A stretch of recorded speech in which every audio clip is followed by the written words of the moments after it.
All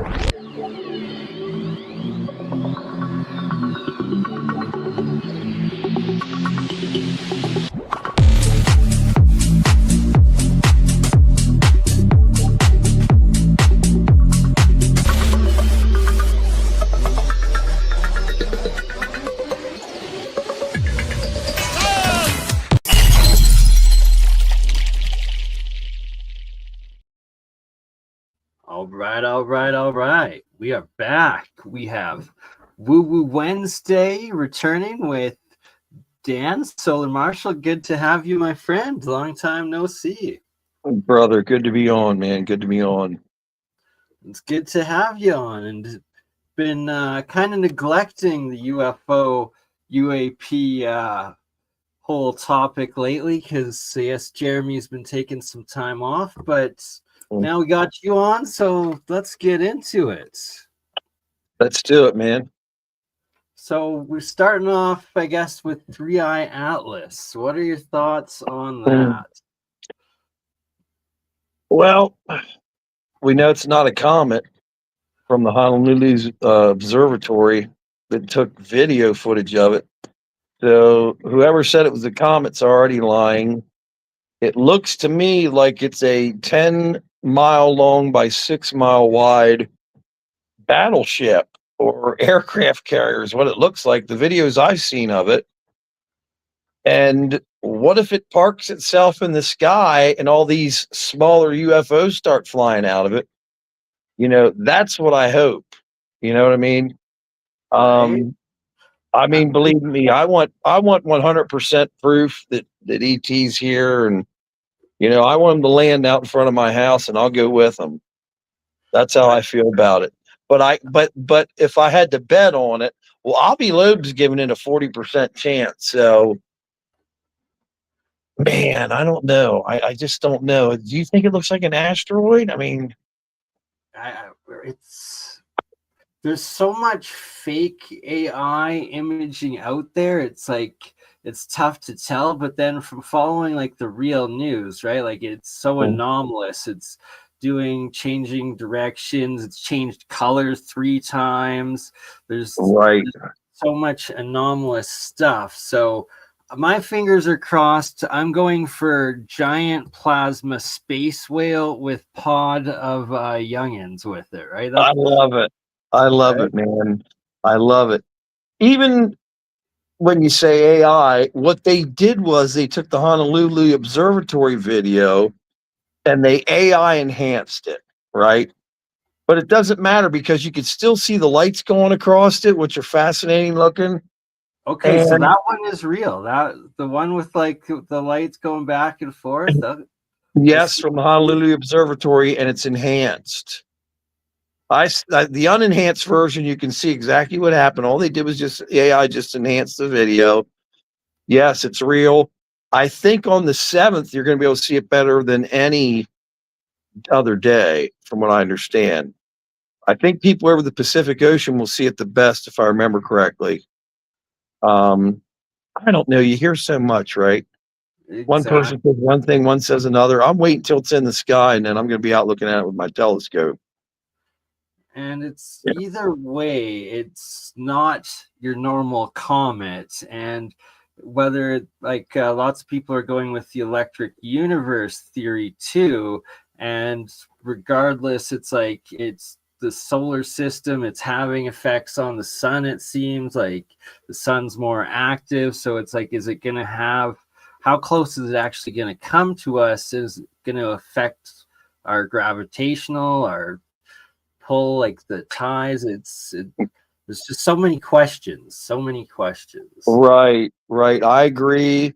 I thought that the story about the different elements that they could detect coming out of the thing and going back in it, coming out and going back in it, that just blew me away, because I'm like, I've never heard of that with an asteroid or a comet. Stuff flying out and then flying back in. Did you see that report? I don't know if I did. I heard that it was like not putting out regular like CO2 or outgassing or something, and that it was like going from the front and the back. But I don't know. Right? Let's Yes, just and instead of them saying it turned, they say it shifted. It shifted. Well, if it's in an orbit around the sun, that's impossible unless it's being controlled by something that either has a motor on it or anti-gravity, whatever you want to call it, right? But exactly some sort of propulsion. yeah, to me, the most fascinating thing is the shape. It's shaped like a rectangle, pretty much. And just the size, man, 10 miles by 6 miles. Think about it, it's bigger than Manhattan, you know? Right? It's bigger than, Crazy. hey, a friend of mine wants to jump in here. Can I give him the link? Yeah, for sure. He's been on Jeremy's show and stuff. It's my friend Mark. He saw a massive TR3B one time. Ooh. Oh, did we lose Dan? He'll be back. All right. While we're waiting for Dan to rejoin, we will open up a patent of the 3RB. TR3B. Oops. Come on.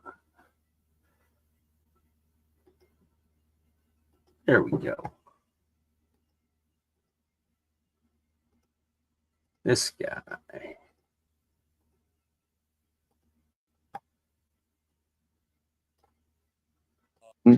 The one was at Vandenberg Air Force Base, claims that when he was in the hospital there at the Air Force Base, that they came out over the ocean twice and landed 10 feet above the ground. He said it was 300 foot by 300 foot, equilateral triangle. And he described it. What he describes is exactly what Ed used to talk about, right? Yeah, you want to go into a bit of Ed Fouché's discussions that you had firsthand with him. Yes, hang on a second here. Let me see. The guy messaged me back with the link. Hang on. Yeah, we can definitely go into Ed.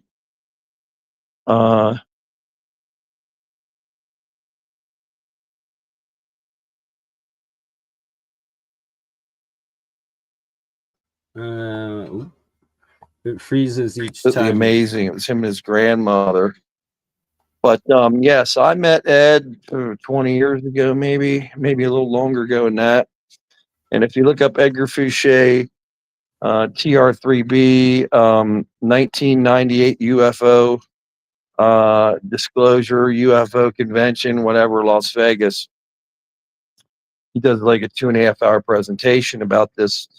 No one ever heard of it before. A massive equilateral triangle with a light in each corner and then like a big round pulsing red light in the center. And Ed does this presentation in 97 and in 98. And man, all these people start seeing this thing flying around, in the sky. I mean, there's video footage over the Belgian wave. The Illinois police chased it on New Year's 2000. And they drew a perfect TR3B. They said the thing was massive. So the thing about it is, it's either us or it's them. They can't be both, in my opinion. It's either ET or us. Right. And Well, it seems like the TR3B is us, but there's not to say there's other things out there, but that Ed predated all the sightings, and the fact that he came out and was whistleblowing and telling you guys about it, and then all the sightings that have since happened since then. Yeah. Very compelling. And Jeremy was just absolutely hooked on the science of the magnetic field disruptor, which uses a mercury-based plasma rotated about 60 to 100,000 RPMs. And I don't know the exact engineering of it, but I'll just say this. When this plasma rotation happens in this torrid, this large torrid, it could reduce the weight of the TR3B by 90%. So think about that once. Every 100,000 pounds only weighs 10,000 pounds. I think it was all nuclear powered, which was supposedly illegal to do back then during the Cold War. But if the story's true, We've had this thing since the 80s, and they're covering it all up. Everything's being covered up for either national security or other reasons. Can you think of the reasons it's covered up, Bernie? Because I have my own beliefs, but I mean, this, if it's true, this has been going on for I 40, think 50 years. right, and well, it's been classified pretty much like for over 100 years since Roswell at this point. Oh, there we go. We got Mark. Welcome, Mark. Hey, Mark. Oh, you're muted. We can't hear you. Oh, and gone. He'll be back. He said he was having trouble getting his story's really interesting about a TR3B. That's how him and I met. Wait till he tells that. He'll be back. He's on a phone too. That's what's wrong. You know. Right. Well, Oh, sometimes phones work better, sometimes not. It's you never know. Connectivity, right. internet. Sometimes they seem to jam it. Is that Sal Paez drawings? This one might be actually. I think. I'm pretty sure it is. So there's. Where am I going? There we go. This guy, and this one was John Quincy St. Clair in 2006, filed December 20th, 2004. Okay. There's another case. If you look up the name Guy Merritt, I can get him on here. I don't know if he's awake. He's one of the people that saw it over the highway in Michigan at 5:00 in the morning when they were all on their way to work. It was in the paper and stuff like that. And he tracked me down and we started talking. And I tried to convince him that what he saw was the U.S. government. He's like, no, man, what I saw was there's no way. He said, there's just no way. See, and my other theory is, let's say that these triangles are being seen, okay? Like it just happens that these Air Force bases are totally silent. They come down, sit in the ground for like 2 minutes, and then they're gone.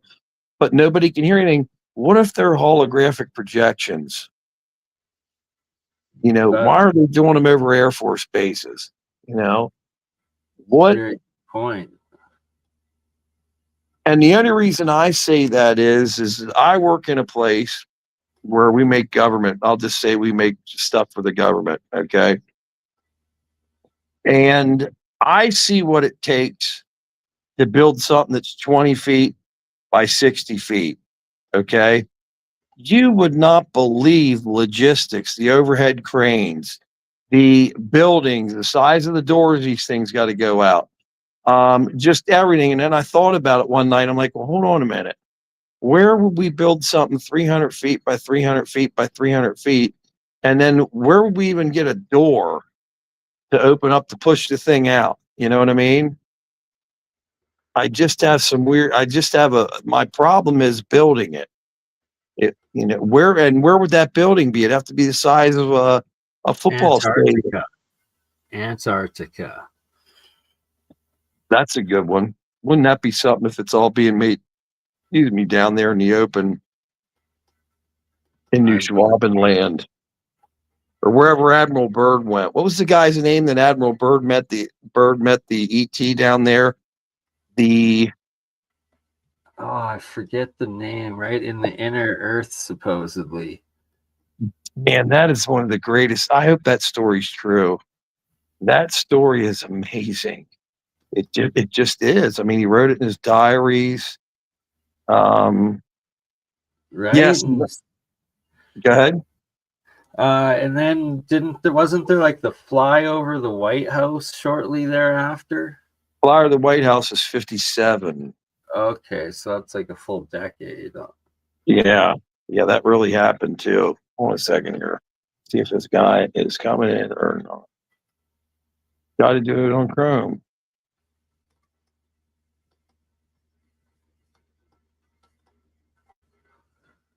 So apparently Google Chrome. Yeah, the 57 flyover was interesting. It really happened. I'm trying to think of what else in chronological order would be next. It would be so interesting. There's so much. We had Rendlesham Forest. That was huge. Which is one of the only cases that has evidence. Also, if you've never heard of this, this is one of the greatest UFO sightings ever in Texas in the 80s. If you look up the Cash Landrum incident, that's when this giant diamond shaped UFO appeared over the highway, and these women were sitting there, and they said 25 Chinook helicopters. They had the double rotors, so they count them. 25 Chinook helicopters are following this thing, right?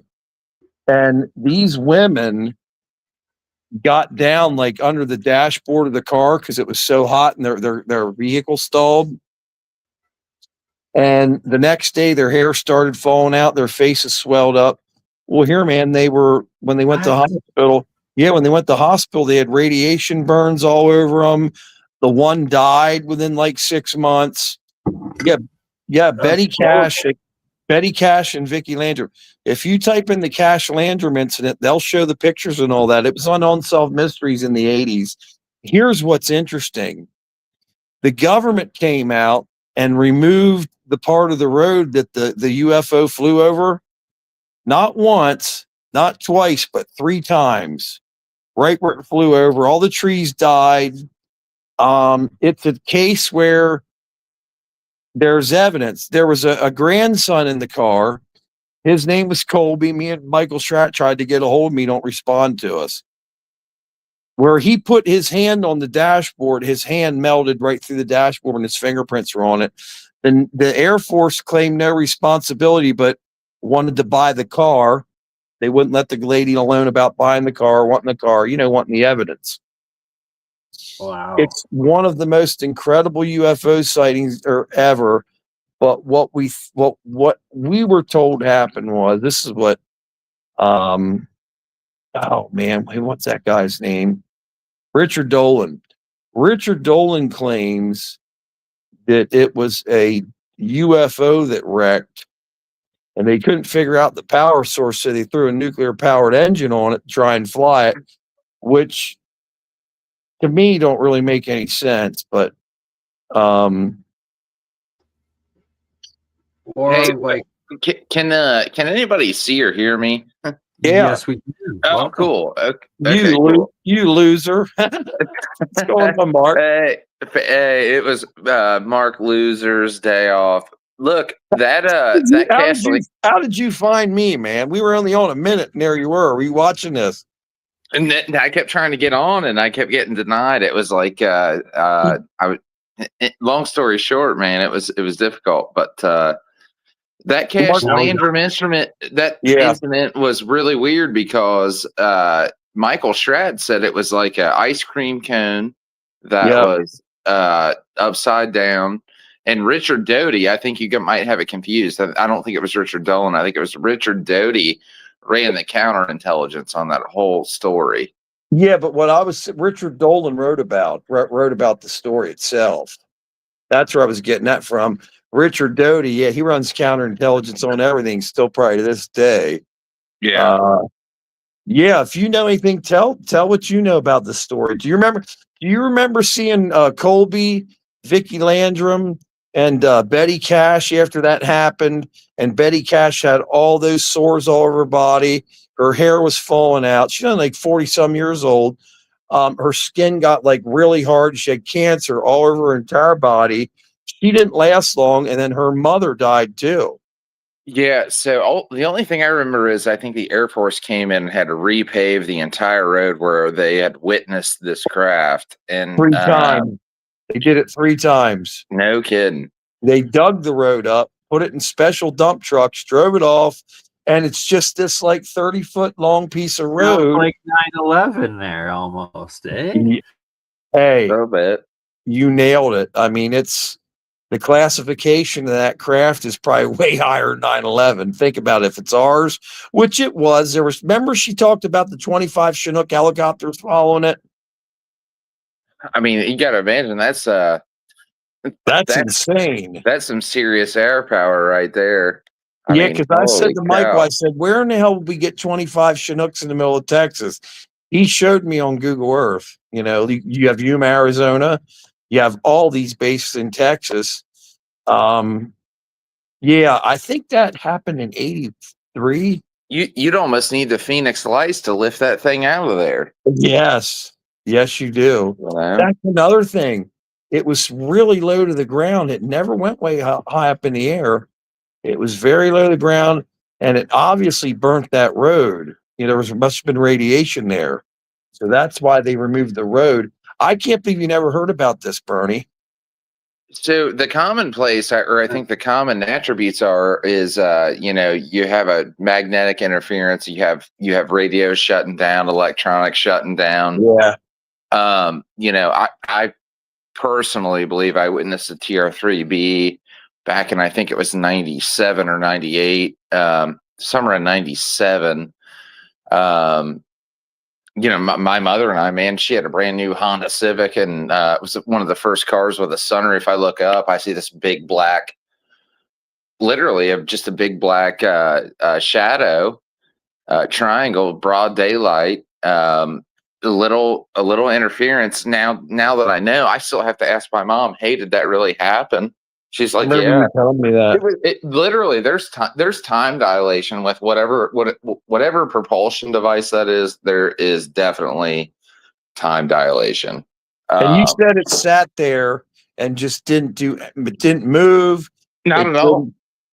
It was just shocking. You told me it was so large, right? It was huge. Yeah, and I believe you had connected me, Dan, with a guy named Guy. Guy Merritt. Yeah, and I think he had a very similar interaction.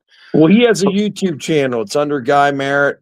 And if you go to his YouTube channel, he explains the entire story in great detail over 3 parts. It's really interesting to hear. He saw exactly what you did, a black triangle. His was at 5 a.m. on his way to one of the auto plants. He was working there at the time, and a woman had missing time. And there's been a lot of stuff that's happened to him since then with blue lights. And I just think that some people are chosen to see this stuff and others look for it all their lives and never see anything. I agree. And then, you look at somebody like Jack Sarfati, right? So, and I know Jack, he's definitely very smart, but, he's always claimed that he's had some sort of, connection from the future. I don't know. Maybe these beings are people from the future, and they connect, are trying to connect with individuals from the past to figure out certain things or whatever, or be in contact with smart individuals. I don't know, but it's there's too many common interactions, I feel like, that I think we might be overlooking. Like, okay, if they are extraterrestrial, that's one thing, but I think they're probably future human time travelers. That's really what I think it is. Theory. Well, I used to say that to Jeremy. And Jeremy refuses to agree with that, and that's whatever. Right. But here's my argument with why it could be.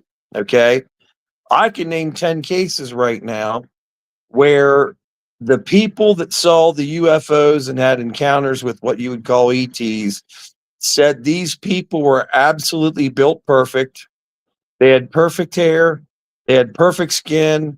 They had perfect eyes. Everything about them was perfect. Not any fat. Like what people right now, as we're sitting here, are scribing for is, oh, I'm going to put Botox in my forehead.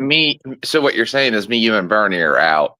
Yeah, we're out. But what I'm saying is people strive for appearance perfection. I don't. I'm wintered out right now with my thick beard and stuff.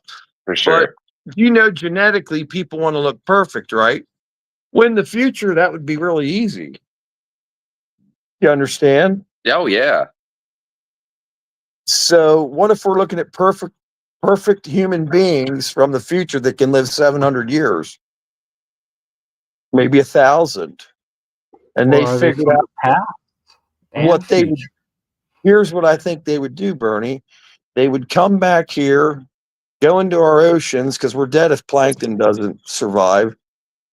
Make sure that we stay alive so they can live in the future. I know it sounds crazy.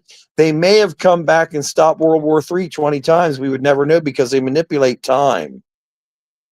All this stuff, time is manipulated. People lose 4 hours here, 5 hours there. How do we all know that we're not all losing like 100 hours at a time? We would never know if these people can manipulate time. So future human theory, it's really interesting one. Once you crawl down the rabbit hole, it starts to make sense. That does, especially when you hear all the cases of them appearing above like the nuclear sites and intervening with the H bomb and whatnot. That that would make a lot of sense of the future human making sure that we don't blow ourselves up so that they still exist. And you nailed it. I think that's where the interaction comes in. I think their involvement, whether it's ET, or it is future humans, whatever. They're trying to look at, okay, how they developed this tech, number one, and number two, how do we stop it from completely destroying the human species? Exactly. So that's really probably what it is. And who knows, man? I mean, and then you look at alternate universe theory. Who knows, man? Maybe there's an alternate universe where me, you, Bernie, and Jeremy Reese are all flying in a TR-3B. That's just future this universe, okay? Future this universe. My nephew claims now twice he's seen a TR-3B, and he's pretty smart, man. And I went over him 20 years ago. I showed him how to tell something was a plane and all this stuff. And he claimed this would be up around what's called 3 Mile Island, where he's seen it. You know what 3 Mile Island is? Yeah, that's where the nuclear accident in 1979. There was a meltdown nuclear. 30 miles up the road.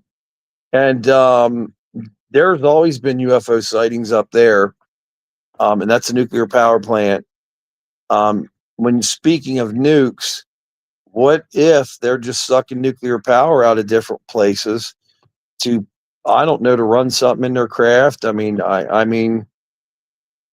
well, that goes back to this 31 Atlas. It goes by the sun, and then who knows? Is it extracting something? Is it extracting something so that it can alter its course? Maybe. What do you think? What's your thoughts on 3i Atlas? I think it's basically a fucking rock. But it's all look. It's all too convenient. The government shut down. NASA doesn't want to release anything. They say they can't because of the government being shut down. Which that's the biggest bunch of bullshit I've ever heard. So it could be something, man. I really don't know. I really don't. The conspiracy in me thinks that the government shutdown's a conspiracy to cover up what 3i Atlas really is. Yeah, it could be. Only time is gonna tell, but my money's still on Space whale. I want a space whale. We're going to know here really soon because every observatory is going to be able to see it here on the 7th. What was the case or the scenario back? I think it was probably about 3 or 4 years ago. The FBI had seized like 8 out of the 9 observatories, and the ninth one they couldn't control. It ended up being something about child porn and all this and that. And I wonder if that observatory didn't have an eye on this thing back then. Yeah, that could very well be the case. So it'd be interesting to know. That whole story stunk. Remember, they shut that whole mountain down. They shut the entire county down because some guy had porn on his computer. Bullshit. Yeah, they shut everything down so nobody could go in there, turn it on, and look up and say, "Oh my God, look, there's a gigantic spaceship heading here that's 10 freaking miles by 6 miles, and there's UFOs flying in and out of it." There's something during the time of Oumuamua that one was. Yep. Yeah. Same exact time. The thing is, man, You have Avi Loeb talking about it. He gives it a 40% chance. Maybe he's up to 50 now. That's an alien ship, right? I think Avi Loeb is anyway. Well, Whatever. he's famous. I like Michio Kaku personally. Okay, Me too. if I trusted anybody, I'd trust his little ass. Hey, But I want to put my Michio Kaku in some chick, and then when I get finished, I want to say Oumuamua. that's why I love. This is why I love late night UFO shows, because we can talk a little more shit. You know, Anything goes. you know what I mean? Do we have any haters in the chat? I haven't even looked. No, not at all. Someone's asking for a probe now, right? So it's gonna probe around Uranus. You never know. Right? I love the format of this show. Bernie will just get a hold of me and be like, "Hey, dude, you want to do some UFO talks? Hell yeah, man!" You know what I like over this, and I'm not hating on Jeremy at all, but Bernie is a little more loose when it comes to saying how you really feel. You feel a little more comfortable. You know what I'm saying? Yeah. Well, you want to know something about Jeremy? Go ahead. I'm sorry. I was just saying, you got to be open-minded, and only time will tell. But you have to let people genuinely express their experiences, and you can't shut someone down ahead of time, or they're not going to give you everything that they went through or all the details. Jeremy does not like being proven wrong, or he's always the smartest guy in the room. He's got that one-way mentality. I can't really come up with a word for it, and he'll control the show more, a lot more too. Bernie's just goes with the flow, tells you exactly what he thinks, stuff like that. That's why I like coming on here. I'm kind of the same way. If I think Bob Lazar's a fraud, I'll tell you right on here he's a fraud. You know what I mean? I don't hesitate to say my mind. Oh God, here we go. Hey, I'm going to be late to work tomorrow because I already know what's going to happen. 3 rules: no Bob Lazar, no Bob Lazar, no Bob Lazar. Man, I don't want to have to get into explaining his story for 7 hours. You know what I mean? It's like, if you haven't looked into it or heard it yet, there's a whole channel called Alien Scientists that BobLazarDebunk.com. Exactly. We put that together. Yeah. Who was the who made the site where it was basically, I don't want to say discrediting, but it was basically like, making all the facts about Bob and what had really happened? Oh, you're talking about years ago. You're talking about the. Oh man, what is his name? Excuse my language. He's a really hard guy to get a hold of, man, big time. Yeah, has anybody heard from him? Yeah, he's alive. Okay. Remember, he's the one that came up with the theory that he thought Bob saw a plasma weapon go across the sky and all that stuff. He's the one that researched his marriages and all that stuff.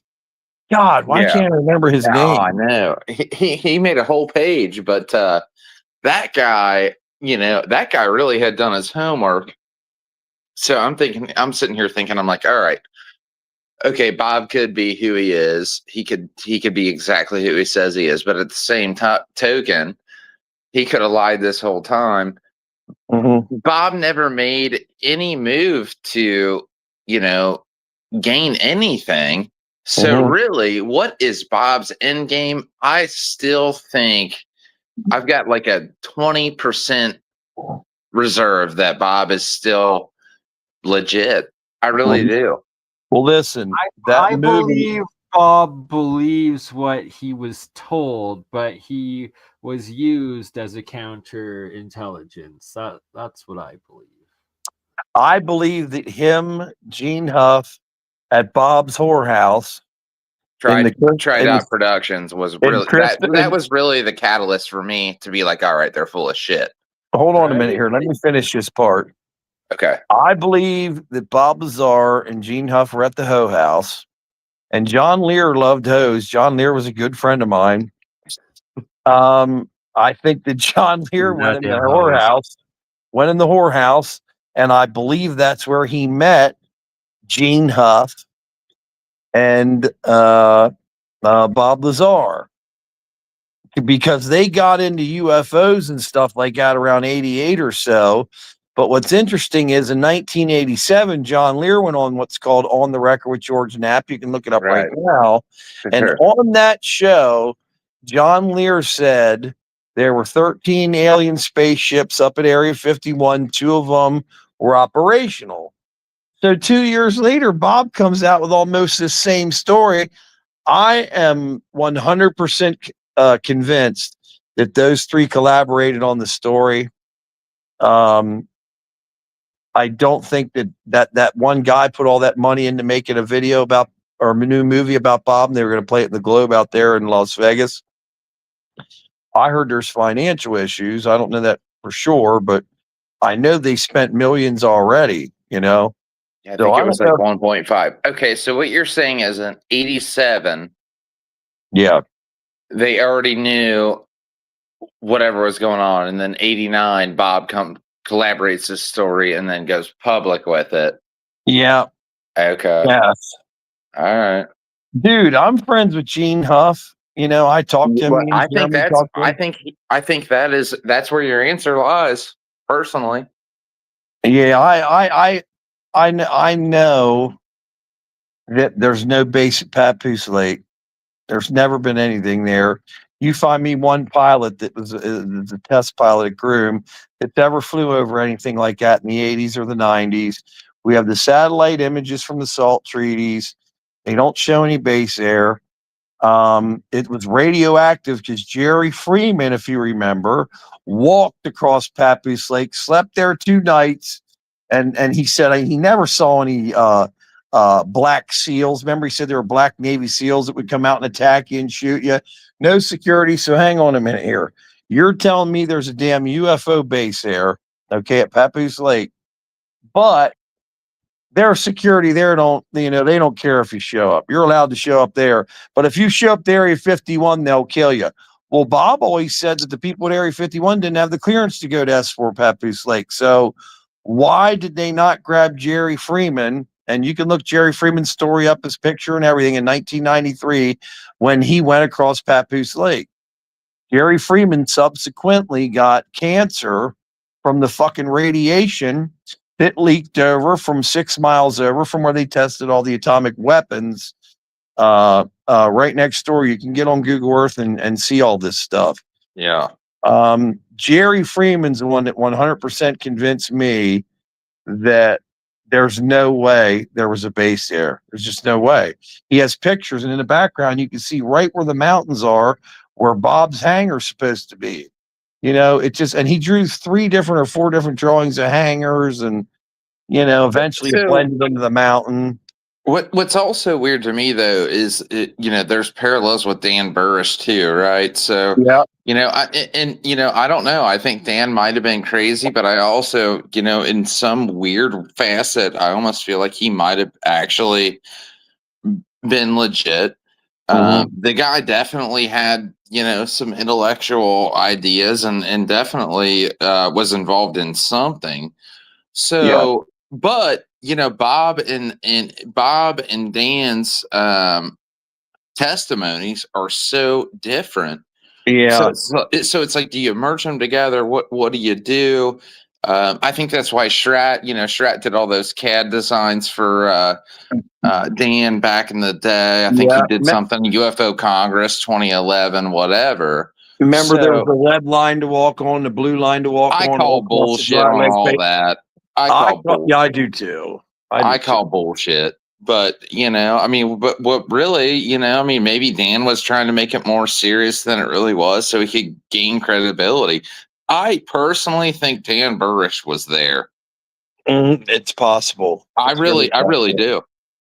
It's very possible, man. Him and Marcia McDowell. I used to talk to him all the time. I was on his Eagles Disobey website. And I'll just say this, and I wish my nephew was here. Dan Burris around 2012 either had the best sound machine that money could buy with making noises and stuff, saying he was at McCarran Airport and got on this private helicopter and went up to Area 51, or he really went up there. So it was either a sound machine or he really went up there. He had called me on the phone and said, "Hey, I want you to listen to this." And then after he went to McCarran Terminal, they announced his name. He goes, "Dan, I got to put the phone in my pocket real quick." Puts the phone in his pocket. I hear a security guard like asking him all these questions. And then the next thing you know, man, he's walking over and you can hear a helicopter. He gets on this helicopter. I mean, it was incredible if it was a sound machine. And this was 2012. They had stuff like that. He probably could have did it with a computer, but it was really interesting, man. I was like, my nephew was like, "Man, I think he went to Area 51. I said, "Dude, I don't know what that was." I said, "But that sure as hell sounded real." Bernie, what is your outside thought on that whole conversation? Because you've got a very good understanding of what possibly goes on there. What do you think? It's fascinating, and it's like that's either a high level like counterintelligence that would run that, or it sounds real. Like, it's your experience with that call, Dad. It's like you got to know the guy a bit. Like, Yeah, I knew him pretty well. Well, and what did he always say? Well, they play Neil Diamond on the plane and this and that, and coming to America. Well, that's all bullshit. Well, so that's yeah. I mean, I think that was just filling. I think he was trying to get. He was trying to be charismatic or something, or relate to people that are in their car that like listen to soft rock or something. I don't know. There's so many interesting stories out of Area 51. Have you seen the guys that went down to Congress that were at Area 51? Some of them 30 years, and they have all these crazy cancers. Oh, yeah. The one guy, he has left brain atrophy, which means his brain's dying. All these guys, right, Bernie, when you file a Freedom of Information Act on them, it comes back and says data masked, right?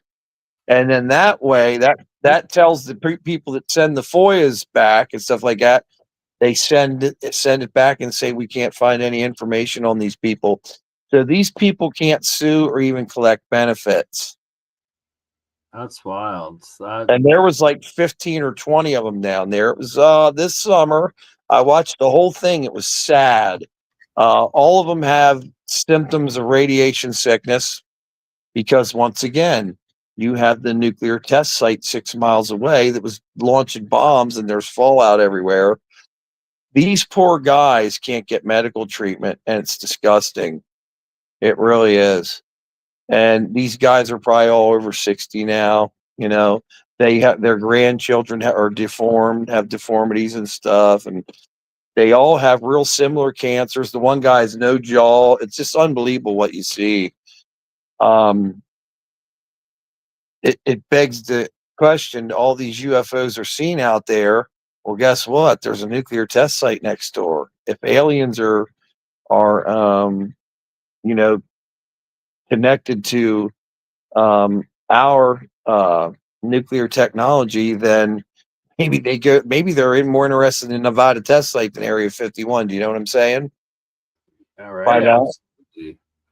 And making sure that we don't do more, but apparently Trump is saying they're going to test more nukes. So we're testing more nukes, and I guarantee you it's this. Find out. I guarantee you that the official statement on 3i Atlas is, we don't know what the fuck it is. Mm-hmm. We shut the government down because we don't know what it is. Mm-hmm. Test nukes. That's going to be, if I was Trump, I'd be like, yeah, we're going to test nukes because these motherfuckers need to get scared if they're going to get close in proximity of us. And then I'm telling you, 3i Atlas, dude, nobody knows what the fuck it is. They don't. No, they don't. And it's ridiculous. Hey, how's it going, Paul Keen Music? it's ridiculous that they called it a comet so early on. It's not a comet. There's no tail. It's not a gas giant. There's nothing on that thing that looks like a comet. Nothing, man. And I think it's fascinating. Color, like it's changed its color 3 times. Like, how does that happen? It's changed its direction twice. Yeah, exactly. How's it change colors? Have you guys ever seen True Lies when he's like, I know what this is. It's a snow cone maker. Yes. Is it a water heater? I mean, that's really how I feel the government is treating this thing. Is it lime flavored? Is it watermelon flavored? Is it blue raspberry flavored now, apparently? Dude, they were going to send Chuck Norris up there and put him on 3i Atlas. And have shit. At 87 years old, they were going to send him up there. Hey, the Chuck Norris nuke, dude. Don't worry about it, dude. We're going to send him up real quick. It'll be all right. God, man. There's Julie. Is she on? Dan, I missed you.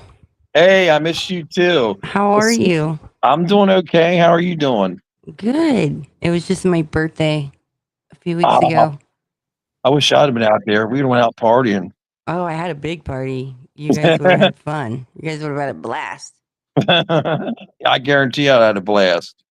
We were just talking about your buddy. Did you hear it? Who? Dan Burris. You love Dan Burris. I love Dan. Hey, what do you know about Dan? Let's hear it. Well, I just there's things that he said that really got to me. And what's interesting is that where he had that happen to him when he was in Lakewood, California, playing baseball as a child. What was he, 9? And yes, his first UFO sighting. His first UFO, and he said he stopped, and it's like really close to my grandmother's house, and where he said he worked at that hospital too, right? Yeah, in Lakewood, and but I was just always drawn to a lot of the information, like the interview where it's like harsh lighting. It looks like it took place in the 70s, but it wasn't the 70s. Yes, that heart. I loved everything he said about that, and found it just. I love the story. Yeah, what's the that? Story. And the J-Rod. But it's so detailed, and he's repeated it so many times. My whole thing was either he's some kind of genius, or I mean, they can memorize something and not fuck up if he's lying, or it really maybe it really happened. And he called you, right? And you're like, you thought it was, you're like, I don't know if he had some kind of sound effects. Yeah, see, she remembers that when he went and got on that helicopter and he was at the Groom terminal or the McCarran terminal. Yeah. And I was shocked by it. My nephew sat there and listened to the whole call. I was just like, what just happened, man? What happened here? Did I just listen to Dan Burris go to Area 51? It was really strange. I felt it was real. I really did. I really felt it was real. There you go. It had to be. It has to be. When was the last known contact of anyone that knows Dan Burris? Like, how long ago? Michael Schratt and I were talking about that. It's been years. He hasn't said anything about UFOs for years. Who was the one? Somebody told me that he is that he's in Henderson, California. I mean, Henderson, Nevada. Yes, that's where it is. That he's out there and that he is alive. And this was sometime in the last 6 months. And was it Carrie Cassidy? I don't remember. I don't remember. He's still in Henderson. I do know this. He's had a number of heart surgeries, and I think that's why he got off the UFO circuit. I'm talking about heart surgeries where he could have died very easy, like open heart, 3 times, I think. So I think that's why he got out. If you go to Dr. Marcia McDowell, you might see some stuff with her on there. And the last video I seen of Dan, he had aged a lot, So I haven't seen them say anything about J-Rod's UFOs, S4, or anything like that. So we have to go interview him in person. So we're going to Henderson. That We're would be going to great. Henderson. Can you imagine how epic that trip would be? Dude, let's go. I'm We're down. doing it. Right? We'll go kidnap Dan and take him in a bar and give him some truth serum and say, dude, what really happened, man? Is it scopolamine? Is that what is the true serum? What's that? Alcohol. That scopolamine? I've never drank that before. That's what's in that. I get it confused with the one that can poison you too, so I might be wrong. Triple sec or whatever it's called. Any booze will poison you if you drink enough of it. Trust me. I've done that. Right? They pump coal in your stomach. Whiskey. Exactly. Whiskey, that's all. Yeah, oh God. I have moonshine in my fridge, man. I remember trying moonshine and I thought it was the coolest thing in the world. I went to Annapolis. Yeah. And they busted out blue crabs and they taught me like how to eat the blue crabs and prepare it, and they busted out moonshine. I'm like, this is the coolest thing ever. It is. You're not supposed to like drink it. You're supposed to let it like pour on your tongue and then soak into your tongue. And then you do it again and again and again. And sooner or later, you're so drunk that you start getting cross-eyed and can't walk. You know, it gets in your system quick. And then you do a black light report in the morning, and then you're really fucked.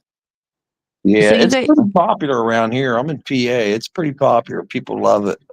So you guys were talking about the 3A or Atlas. You know, I went to a Halloween party like last weekend, and it was at the cousin brother's house, and they brought up a thing. Was Michael Schratt there? Oh my God. Okay. No, but he mentioned something that I hadn't heard before, and it was really brief, but it was that this is the third time it's entered, like the third time it's happened. I never heard that anywhere else. No, I haven't either. Have you seen any of the remote viewing on it? No. What they get? Do you do remote viewing? Yeah. I thought you did. Yeah. They claim it's a ship, an alien ship. Is what every single one of them I said. Who's the remote viewer? Oh man, I look for accurate ones that you know. Yeah. I know, but I knew a remote viewer, and he was friends with Pat Price. They remote viewed together. I don't know if you ever heard who he was. And Pat Price was a retired police detective. Oh, Pat Price is like one of the best. Yes. He was murdered. Yeah. My buddy who just died and stuff like that, he'd be sitting here. Pat Price would be here, and Colonel, oh man, I can't remember his name. But anyways, listen, Pat Price is the one that said, look, he goes, you people want me to remote view stuff in Russia or whatever here and there. He goes, I keep getting attracted to this place called Mount Hayes in Alaska. He said, there's an alien base there. He said, there's an alien base. If you want to look into something, look up Mount Hayes, Alaska, and alien base. It's fascinating. There's all kinds of videos of UFOs, like going past the peak of the mountain, then dropping straight down. I think there's possibly something there. It's like be the greatest remote place ever. You're never going to have any people that are going to bother you like at Area 51, you know. I also like the Charles Hall and the Tall White story. I don't care Dan. if it's true or not. I love that story. Real quick. Hey, Dan, real quick. Where do you think the X-47 was developed? Because they want to make 500 of those. It's a Northrop. So it's a Grumman. So they're going to do that where? In Tonopah? No, they'll do that in California. Okay. They'll test it probably. I heard it's been tested for 5 years now. And then other people are like, oh, they haven't tested it yet. I'm like, man, if they say they haven't tested it, they've tested it. I'm told that it's the metal, it's all metamaterials, right? So you have no vertical stabilizers, but guess what? That you can see. But when the thing's running, you know, the metal can bend supposedly and turn into a vertical stabilizer and go straight again. See, if that's true, If that's true, man, Wait, then which metal are you talking about? they're talking about metamaterials, which is a combination like ceramic and metal and all this stuff, and it supposedly can bend and be manipulated and all this stuff. And that's supposedly what our UFOs are made out of and stuff, like a TR-3B.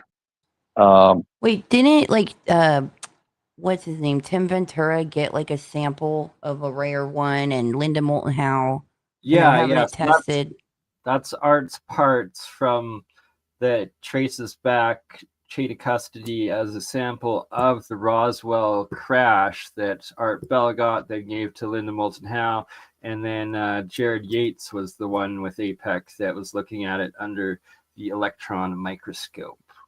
And wow, I don't know anything about it. Hey, look, Jared Yates knows everything about a TR-3B, number one. Number two, Jared Yates is a really smart dude. Look, you can trust anything that dude says. What? Well, Tim Ventura, are you being sarcastic? Honest are you too. being sarcastic, Mark? No, I'm being dead serious. Okay, I couldn't read that. No, I'm being dead serious. Okay. He's being truthful. Mark saw a TR-3B. That's how him and I met. Oh wow! You know what I think is some of the for me it was huge of like something I felt was when Bob Lazar would discuss that he had heard that these ships, these crafts, were excavated. They were ancient archaeological, and that's how they truly got them. Yeah, he came out with that later on. He says he must have forgot about it at the time or something like that. He was told. If they buried my midsection out in the desert a long time ago, and then they resurrected it, and and they just said it was big and it was huge. Well, imagine this. Imagine if you're in like 1700 or 1800, right? Mm-hmm. And you're walking your wagon along with your horses, and you look over and there's this perfect round alien spaceship sticking out of the ground. What would you do? What would you do? Who would you call? Or telegraph, I should say. What would you do? I'd do the same thing I do today, and I would try to fly it. Okay. Mm-hmm. Yeah. Well, they painted a lot of them back in the 18th or 6th throughout history. Really, what I found all over. What I found interesting too is the fact that when I spoke to somebody that said they touched one in a private military like sector or whatever, and they said it was alive. They said, Julia, it was alive. I touched it and it didn't want to be there. And it's like its skin, right? Yes, he was saying it's conscious. Like, and what I was shown with like some pretty profound remote viewing things, and was that this sector of group that's like has access to deep inside the earth, that they grow it and like that they raise it, but that there's like this higher consciousness, there's this process. And I was trying to understand, and they're visually showing me things, and like it was like, imagine, and this sounds, maybe you'll get it, whatever, but it was like trying to, because at first it was just too advanced. I didn't understand it of how it was trying to show me, and then and then it like broke it down like retard status, like where my God was like talking to a dog, and it was like a dragon, and like showing like a the beginning signs of like when a baby is being formed and developed, and so it was like. Yeah, like there's like a consciousness. It's like raising and implementing that, and it becomes this machine that can fly. And I just like I just can't, to this day. I could slightly grasp it, but I'm not that advanced. So the egg UFO is real, and it's how you train your dragon UAP. And you know how they say there's certain people, and I always felt like it had something to do with their DNA, that they look for to pilot these things. I feel like there must be some ships that are the incredibly advanced ones that not everyone can pilot them. So it must be running on this like biological computer system that interfaces. Yes. Yeah, that's an interesting theory. Yep. What about this one? I'm going to throw something out at you. The Tic Tac, the Nimitz incident off the coast of California, right? Mm-hmm. What if think about this once. I never heard anybody say this. What if that Tic Tac, because the way it was jumping in and out of the ocean and doing all that weird stuff, what if it's a life form? Right. What if it's something that's alive, right? Like kind of like you were saying, what if the Tic Tacs are actually a life form that we just don't understand and never seen yet?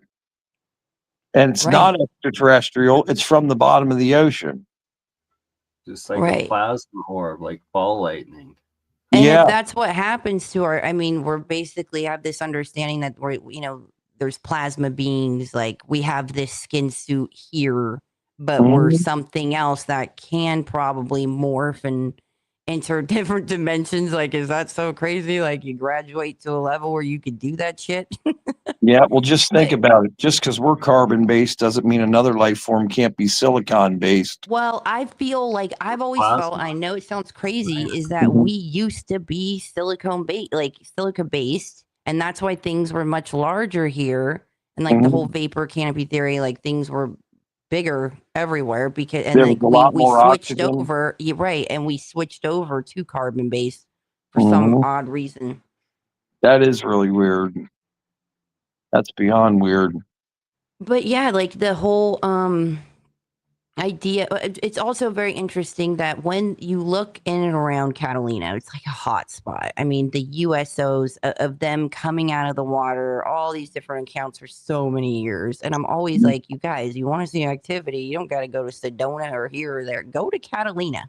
Look in and around Catalina. The And U.S. Navy is so used to it, they're immune to it. They don't even look at them anymore.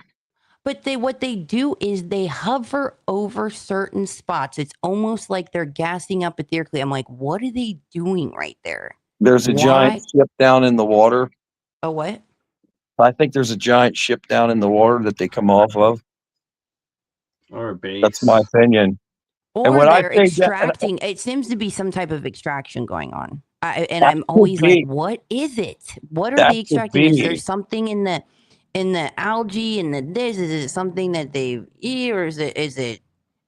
I don't know. Maybe it's not to fly the crap. It's something else. I don't Maybe know. it's the opposite. Maybe they're seeding life in the sea. Mm. Maybe they've been doing that all along and they actually are our future humans. Well, I just get that. That's some of the most guarded information is that there's an advanced civilization inside the Earth. Yeah. And that's why it matters what happens at surface Earth, you know? Mhm. Like That's why they there's inspect the certain new. things that you can do here and you can't do. Yeah, imagine they have meetings with all the people living the inner earth and go, and they point up the sky and go, those assholes are going to kill all of us when the nukes start being tested. Not only that, but when you get to a point where you're so telepathic and you know what everyone is thinking Yeah. telepathically, imagine how painful that is walking around surface Earth, Mhm. listening to have these a migraine horrible thoughts. constantly. Just kidding. Listening to these horrible thoughts and like, oh wow, I mean, just it's unbearable. Like, and so to come up here and know what a lot of people are thinking, I'd be like, I gotta get out of here. Oh, it's terrible. All they'd have to do is watch Netflix for an hour. I'll be back in like 2 minutes. Okay. Just as I was about to be like, I'm sneaking out for a smoke, but no, I'm staying here. All right. Yeah, so that's an interesting theory Dan had with the Tic Tacs of them being conscious and alive force. In that, when I talked to Kevin Day from during APEC, he was the Nimitz radar operator, and he like swears like to his life up and down like that it changed his life having this telekinetic experiences during the Nimitz encounters. And I've often wondered, it's like debated whether like they were genuine or whether it was, if it was a like test operation of new technology on the Navy, that were they also then using the to voice to bone or voice to skull, sorry, I think it's called, technology of implanting those thoughts. I don't know. Don't So know. did Mark leave? Because I wanted to ask him if he had any type of heightened intuition or things after his sighting. But is he gone? Oh, I think hopefully he returns. Was it Mark that said he would be right back, or it was It Dan? says for. Because yeah, Dan is muted. Mark did leave. Hopefully he returns. Well, so much for asking that question. Right? Shit. Well, I guess he would have answered it before he left, knowing I was going to be asking it. Yeah, that's weird. It just dropped off, but it was Dan that said he would be right back. Well, hopefully he comes back. He was having some connection issue, but so maybe his phone died. I'm not sure. Not sure. Yeah, it's most of my personal experiences I've had telekinetic related with when I've had like a CE5 experience or two, but not really too comfortable talking about it publicly yet. You should write a book, Bernie. I know. I'm supposed to write a few. I got to. First one on alchemy, though. See, once I get the science out, because that's already crazy enough, I have to publish my science first, then I can go full woo-woo on everything else. But I don't know. Maybe I should just start with going after the cryptids. Yeah. There we go. We lost Mark. What happened? I had a question for him drop. too, and when I went to ask him, I was like, he's gone. His phone might have dropped. He had a lot of trouble getting in. Hold on, I think he just messaged me. Come back, dude. Right, come back. Need to hear the full story. You know. Yeah, I wanted to see what you were going to say, Julie, about 3i Atlas because of your remote viewing stuff. And I'm optimistic that it's aliens, man. I know my belief is it's not, but wouldn't that be great if that sucker parked right up in the sky, 10 miles by 6 miles wide, and all these alien ships just started flying out at land, and the people were real nice, and the ETs, whatever you want to call them. That would be great because that would be confirmation. We wouldn't have to worry about this bullshit down in Congress going on right now.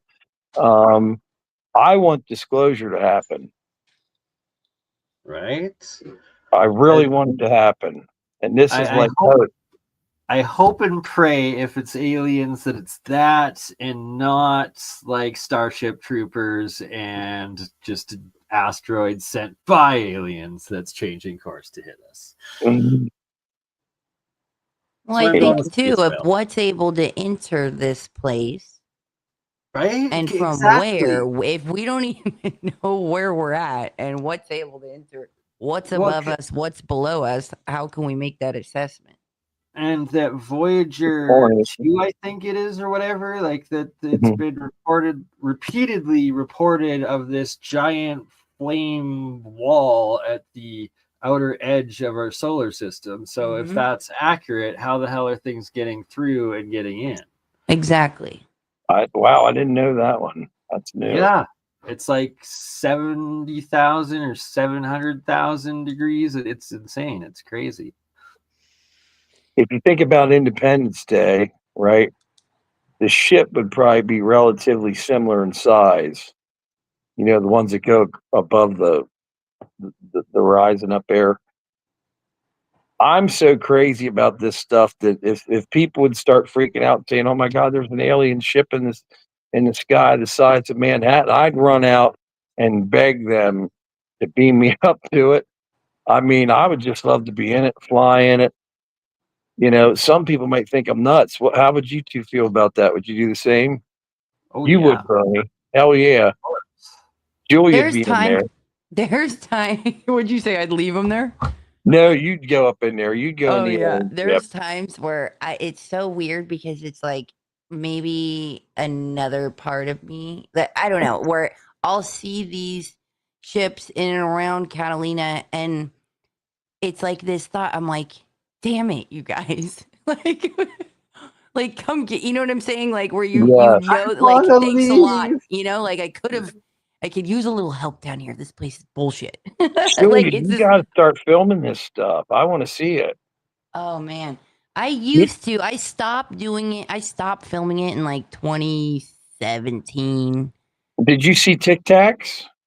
Oh god, I saw all kinds of stuff. But just think where that Tic Tac sighting is probably what 38 miles away from the area I was Yeah, viewing. it's 60 miles off of San Diego coast there. Right. So I mean 60 from miles. Catalina cuz it was kind of more like it wasn't super close to the shoreline, right? Like it was Mhm.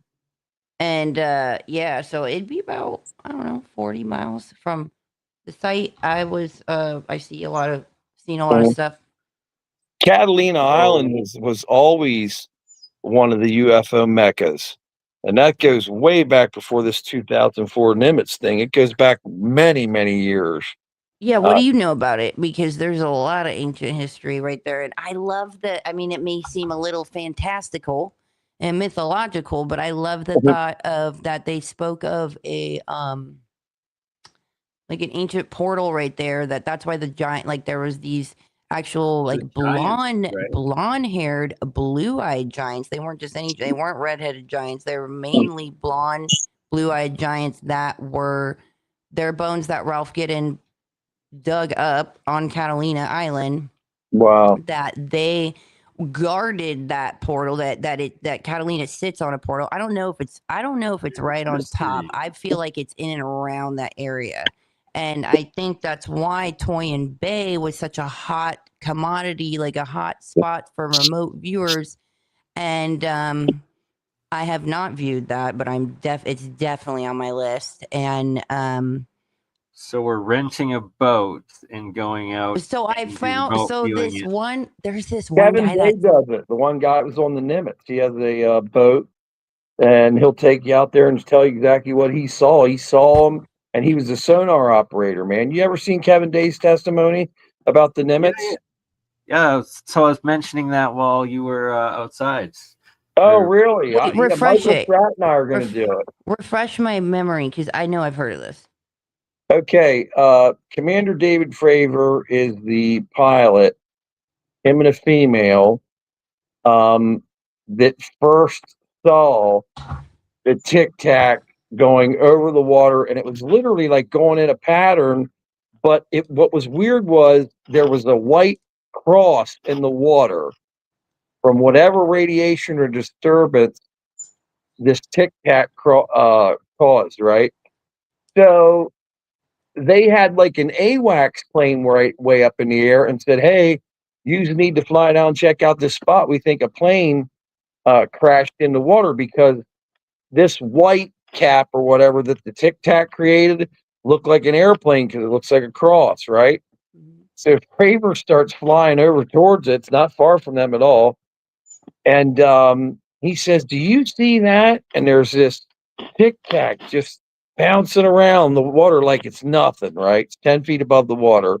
It's 39 feet long, same length as a F-18 which they were flying.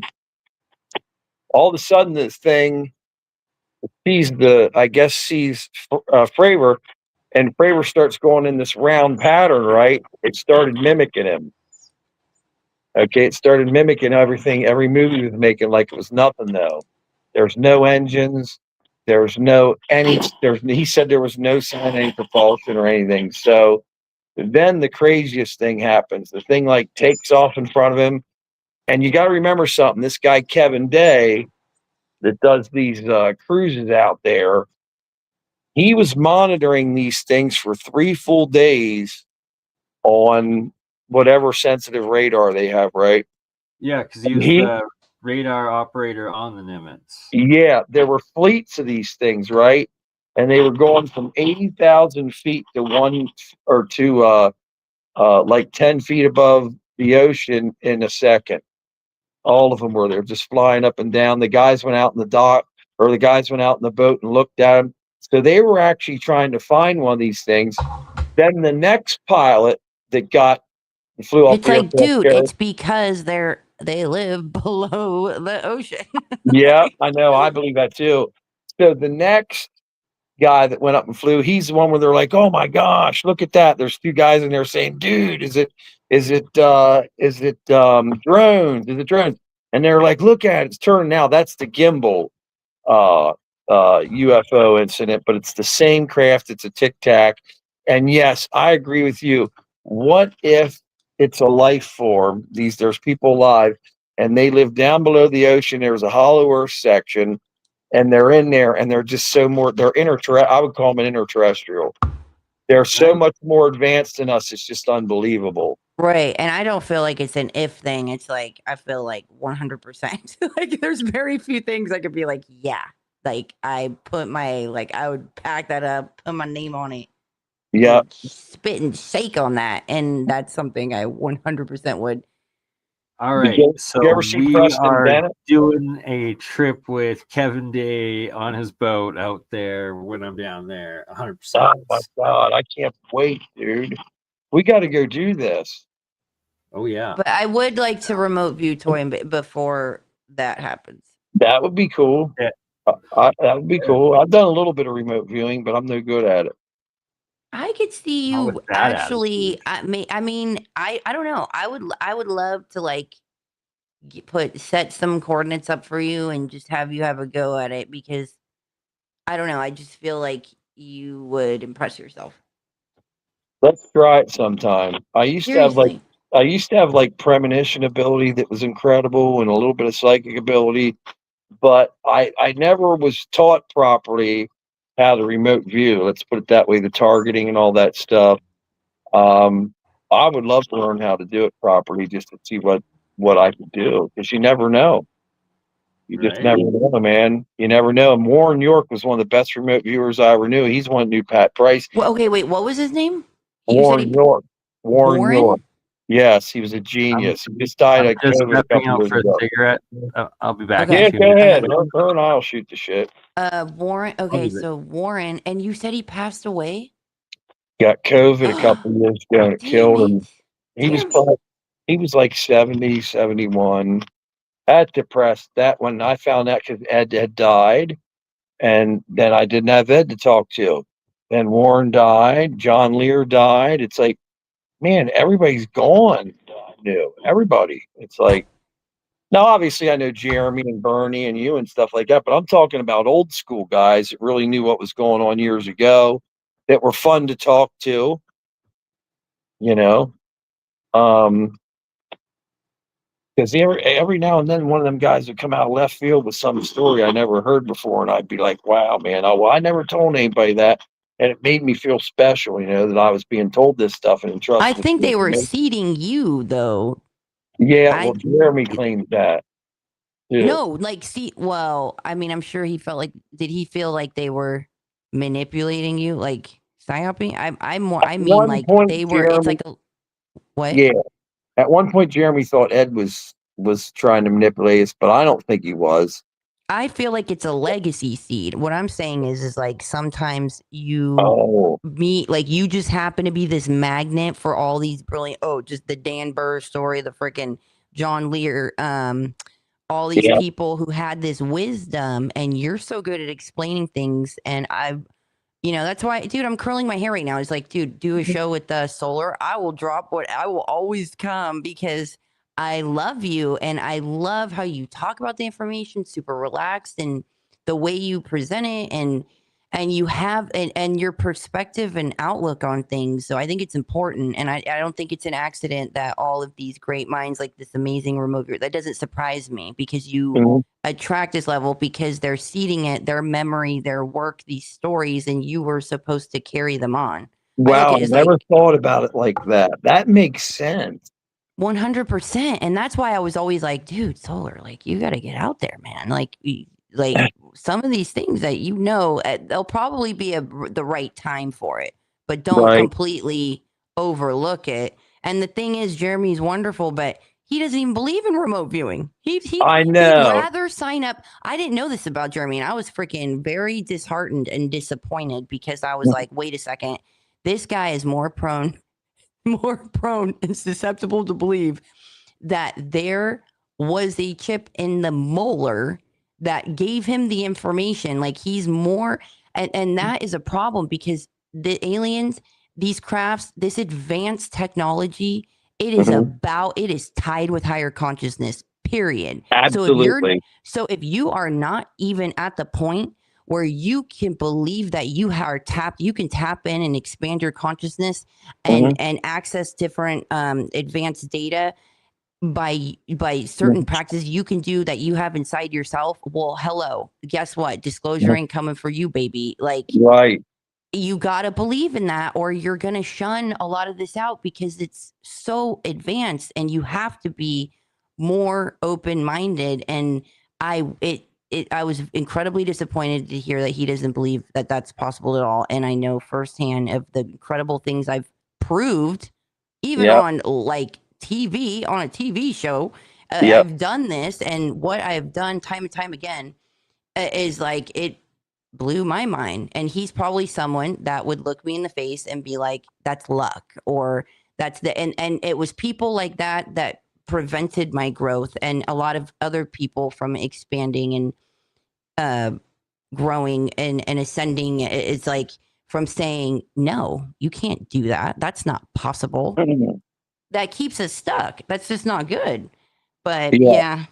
I know that remote viewing is absolutely 100% real. I seen Warren York do it, and it was absolutely amazing when I seen him draw. It was like, dude, man, it was spot on. He was a genius. I introduced him and Jeremy one time. They got in a big argument because Jeremy kept asking him math problems and stuff, and the math problems were ridiculous. It was stuff Warren could do in his sleep. And Jeremy and him started arguing. It was just ridiculous.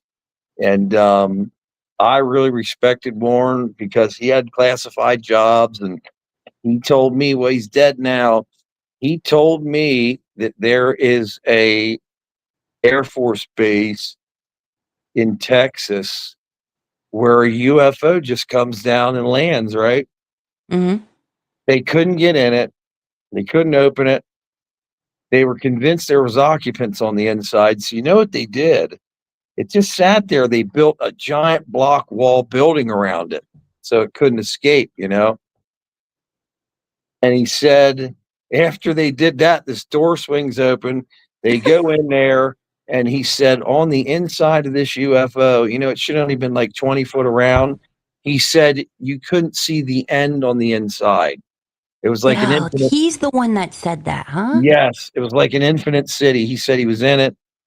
I saw the base it was at. I saw the building from Google Earth. If it's a true story, it's phenomenal.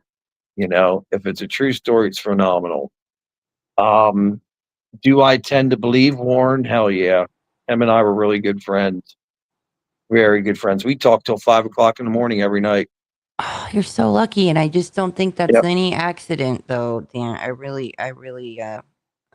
do not believe that's an accident. And I just wish I like Jeremy.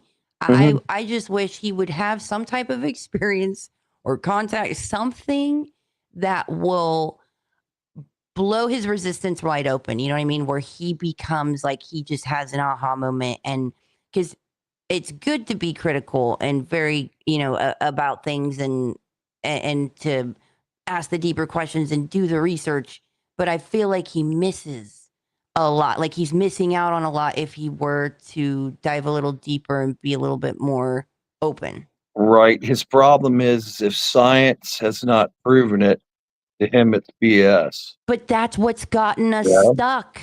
Like that was part of and with this amazing researcher he is and his tenacity, it's like, damn, we could really use a mind like that on some more forward thinking revolutionary concepts. Hey, let me ask you something. Have you ever read any of the Charles Hall and the Tall Lights books? No. Oh, you No. got to read it. You got to read this series. This guy was in the Air Force in the 60s, and he claims there's tall whites that live at Creech Air Force Base, which used to be called Indian Springs. And it's just really interesting. If you look Charles Hall and the tall whites up, you'll see him give testimony in front of a bunch of people at the IUFOC and tell this story, of these ETs that supposedly live at Dogbone Dry Lake, which is at Creech Air Force Base, which is right where Area 51 is too. So there's been these NASA guys that investigated the thing. I think the one guy's name is Timothy Taylor. Okay. Mhm. So Timothy Taylor had this real high clearance. And when they renamed Indian Springs Air Force Base, Creech Air Force Base, Timothy Taylor, who worked for NASA, went to the ribbon cutting ceremony, right, to rename it. He gets there and he's so fascinated by Charles Hall's story. He says this one guy, I don't know what he was, general, whatever he was, he goes, "Hey, would it be a problem if we hopped in one of these vehicles and just drove 1 mile up the road?" And the guy was like, "That wouldn't be a very good idea at all." Like in a real weird tone of voice. Yeah, it's Mhm. because there might be extraterrestrials up. Charles Hall claimed they were all over the place once you got to a certain spot.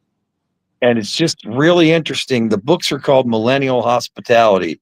It's really interesting to hear this guy talk and read his books.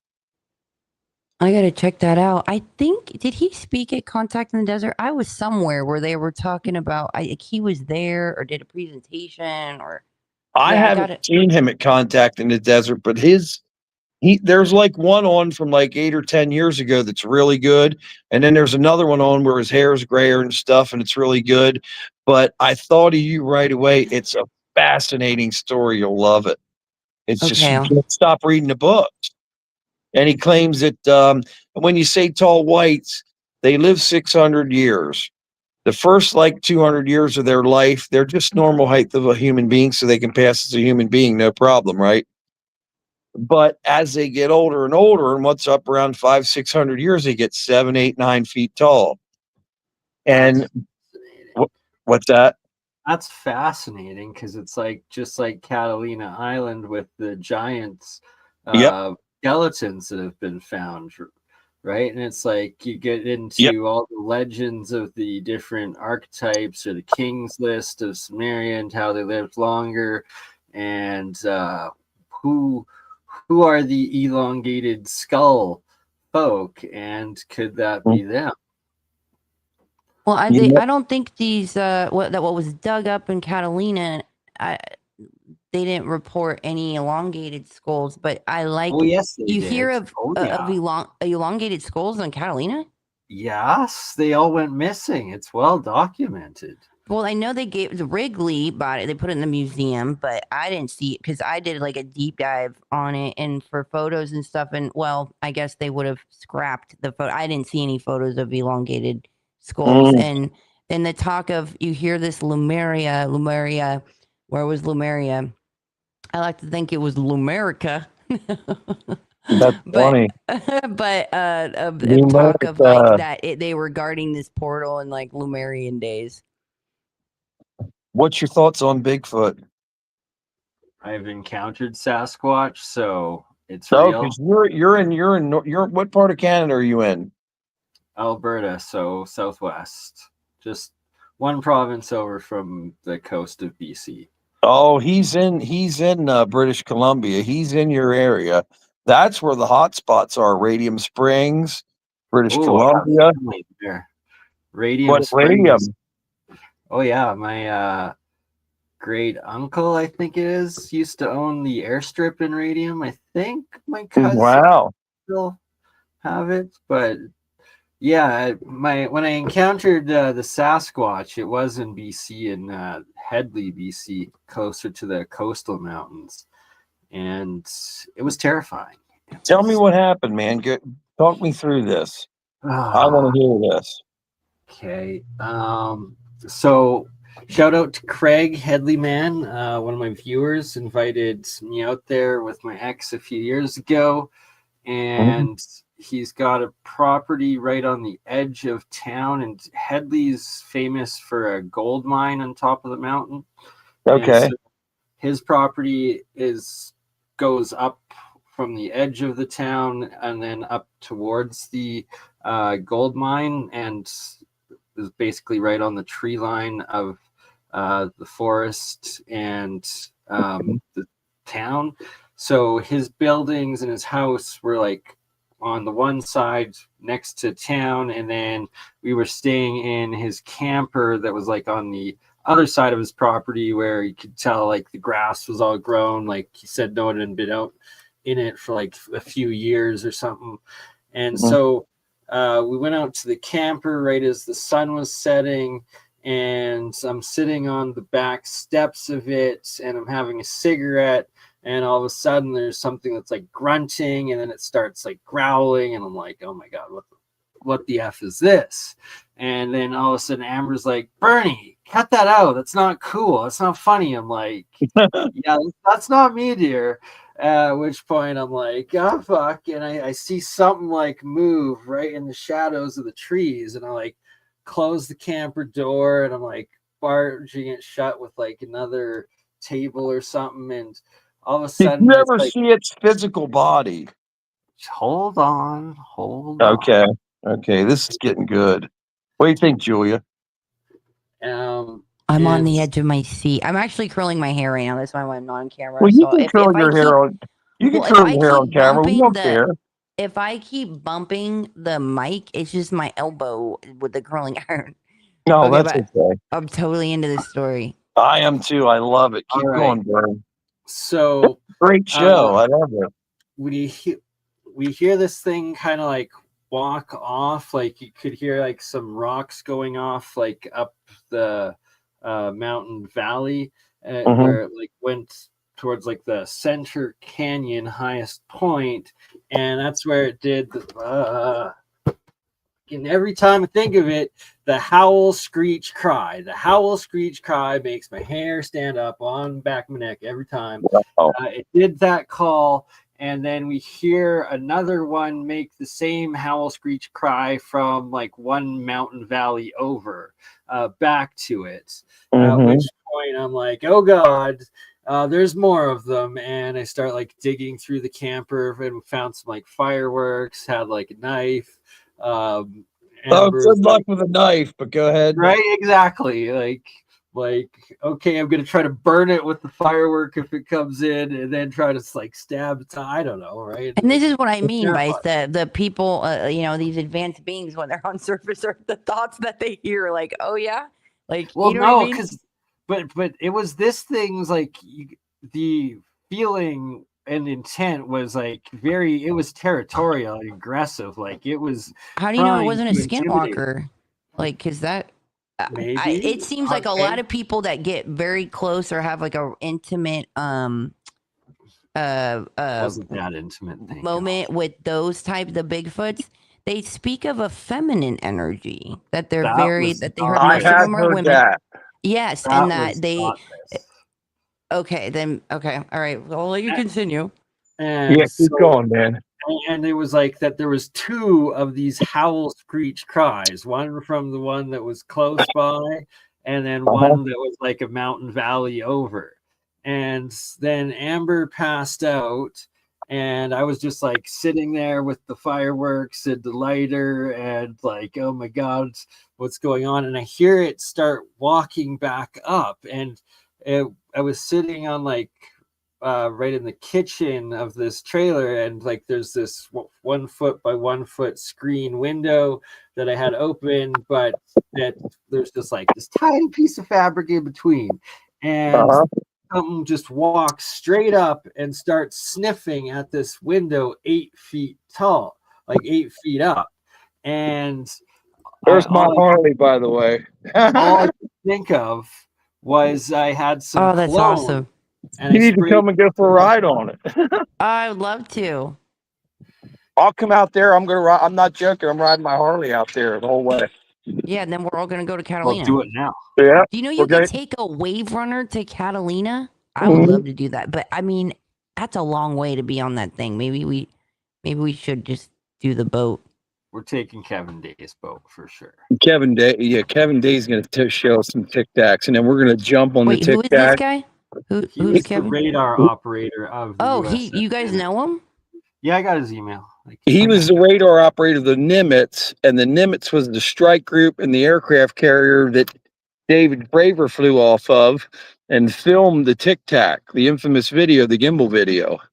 Yep. Okay. We're talking about major awesomeness. Okay, it's going to be epic. All right, line it up, guys. Line it up. Well, that's funny because Strat and I were talking about that last night. Wait, doesn't he live like out here too by me? You know the Cousins brothers. He's with them all the time. So you used to have mutual. Yeah, you used to have a mutual connection there. Okay. Yeah, Michael's in. He's 20 minutes from San Diego. You know who was there was Dr. J. He used to be like the producer on Art Bell's show, and he was like on a show right before. Do you know him, dude? His energy. He's a total spaz. I love him. Yeah, I have not heard about him in years, man, because Art Bell's been off the air so long and passed away. Wow, yeah, dude, he's cool. I liked him. Yeah, they have him on quite frequently. Mm-hmm. What'd you say, Bob Burns? Finishing my story. Yeah, go ahead. Oh, man. sorry. Little derailed. Derailed. I'd have got smoke. 8 feet up. Something is smelling like very heavily, loudly right at this window. And it's like, couldn't have been a bear because the bear would have had to brace itself onto this RV. And there was nothing. It was just like right there. And all I could think of was I had some cologne. So I sprayed cologne through this window, and I just see this figure drop and roll. And then in the morning, went out, and you could see, and I wish to God I had taken pictures. I will regret this for the rest of my life that I did not, but there was these footprints from the tree line coming up to the window, and then below the window, the grass was completely flattened by 8 feet, and this 8 foot, you see where it rolled from where the window was all the way to like this bush that was like 10 feet away, and then they like got up or walked off or something. But yeah, that was my encounter. And one part I forgot to add in, and Amber was like, Bernie, you never smelt so bad in your life that night. And I'm like, that wasn't me. That's a telltale sign of Sasquatch, is they stink like reeking flesh. And yeah, it was horrid. And the roaring I've heard, like you said, it's the most treacherous thing ever. Yeah, owl cry, like that is what the sounds were between the two of them. And you had another sighting? They say that reptilians smell really bad. How crazy would that be if like reptilians, when they go on surface Earth, they have to appear as Bigfoot? Like, I've never like that up here. I've never heard that, but one ET I would run from is a reptilian. That just scares the living daylights out of me. I don't know about a 9 foot tall Marco Polo has accounts where he describes them, and he talks about how they have like a claw for a hand, and that they're this tall, and that people would hunt them because their gall is super healing. It has like incredible healing and like life extension for humans. And then I thought, well, how crazy of a thought would that be? Like, what if we once hunted them once upon a time, and then it reversed and tables turn? Or maybe they're the descendants of dinosaurs. Or maybe that because they feed off of pineals and things and important things off from humans, that consuming them would be like consuming a lot of the formula within them is probably incredibly rich with all kinds of stuff. Or maybe David Icke is right, and Prince Charles is a shape-shifting reptilian. From what I understand, certain blood type, like certain DNA and stuff, that they're able to enter those people like and access them and appear like that, but that it's not exactly them, that it's something that's able to Like a enter demon and possession. operate through them. And then you hear a lot of these celebrities speak of, when I go on stage, I channel her or it, you know, and from another thing. And it's like, is that what's happening here? And I love that information that says, yes, I always say this, that yes, indeed, we were tinkered with. Yeah. And people speak of that, and they credit this to Marians that and the Anunnaki that they did this to us. But from what I understand, is that we were tinkered with to make it where something is able to co-pilot us and enter like so. And then you're deep diving into that thought, like, yeah, how is that? How are people able to get possessed? How come? You know, what in what world do you live in where that did the person authorize it? Like, how is that able to happen? And then you got King Solomon, who accredited his powers with enslaving these demons, and he did it with an advanced technology that seems to be he did it through some type of advanced technology, and but that he definitely had the wisdom of how to direct them and all of that. But then you Les Wexner, like the guy that owns Victoria's Secret and funded Jeffrey Epstein, he talks about how his demon, well, he calls him like a Dybbuk, right? Or I forget his name for him, but that he said he came into his life earlier in life, but that he didn't see him for a while. Like he didn't have encounters for them, and not until he was like 40. And he came into him and he said, I'm going to teach you how to make your first billion.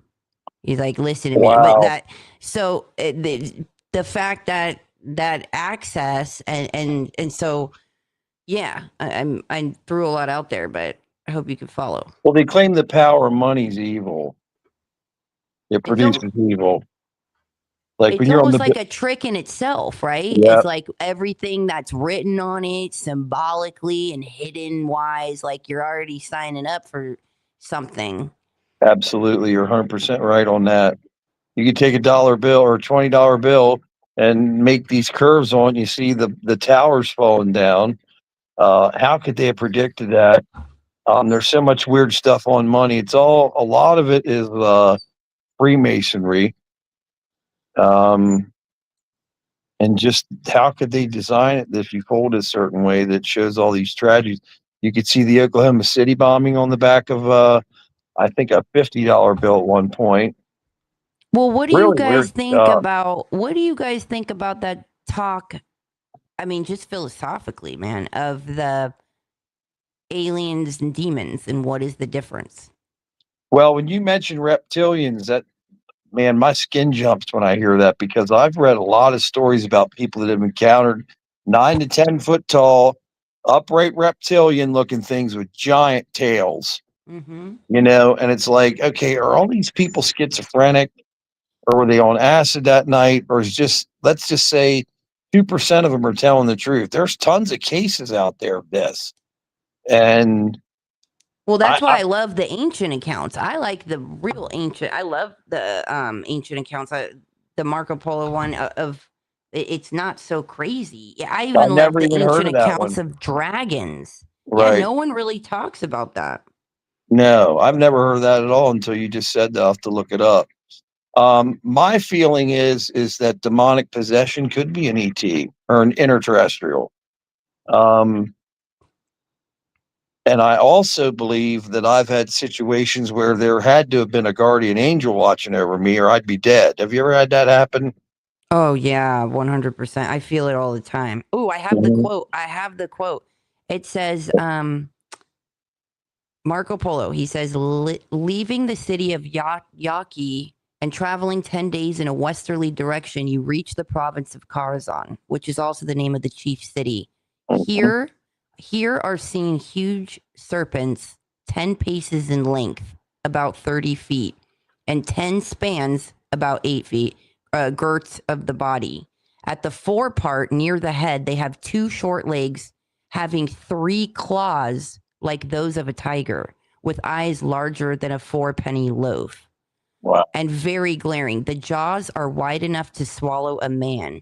The teeth are large and sharp, and their whole appearance is so formidable that neither man nor any kind of animal can approach them without terror. Wow. Others are met with of a smaller size, being 8, 6, or 5 pieces long, and the following method is used for taking them. In the daytime, by reason of great heat, they lurk in caverns, from whence at night they issue to seek their food, and whatever beast they meet with and can lay hold of, whether tiger, wolf, or any other, they devour. After which they drag themselves towards some lake, some spring of water or river in order to drink. By their motion in this way along the shore and their vast height, they make a deep impression as if a heavy beam had been drawn along the sands. Those whose employment is to hunt them observe the track by which they are most frequently accustomed to go and fix the ground several pieces of wood armed with sharp iron spikes, which they cover with sand in such a manner as not to be perceptible. The flesh also of the animal is sold at a dear rate. Deer rate being thought to have a higher flavor than other kinds of meat, and by all persons it is esteemed a delicacy. And I love this quote: their gall is highly esteemed in medicine.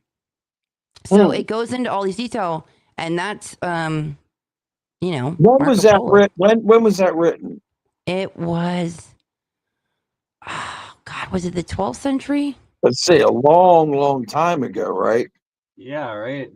During the Silk Road era. That's crazy. What about this part of it? Okay, and this is something that I read about and have thought about, and this is why reptilians really kind of freak me out. There is so many people that disappear just in Alaska every year, right?